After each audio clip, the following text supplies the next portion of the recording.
২০ দফা গাজা শান্তি পরিকল্পনার জবাব দিতে হামাসকে ৩ থেকে ৪ দিন সময় বেঁধে দিলেন মার্কিন প্রেসিডেন্ট ডোনাল্ড ট্রাম্প। আর প্রস্তাবে রাজি না হলে করুণ পরিণতির হুঁশিয়ারি দিয়েছেন তিনি।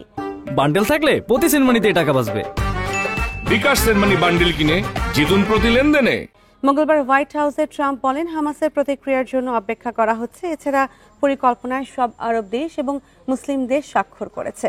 ইসরায়েলও সমর্থন দিয়েছে বলে দাবি করেন ট্রাম্প। এ সময় তিনি আরও বলেছেন, হামাস অনেক বড় মূল্য দিয়েছে। 3টি ভিন্ন সময় তাদের নেতারা নিহত হয়েছে। অবিলম্বে আটক জিম্মিদের ফেরত দিতে হবে বলে জানান ট্রাম্প।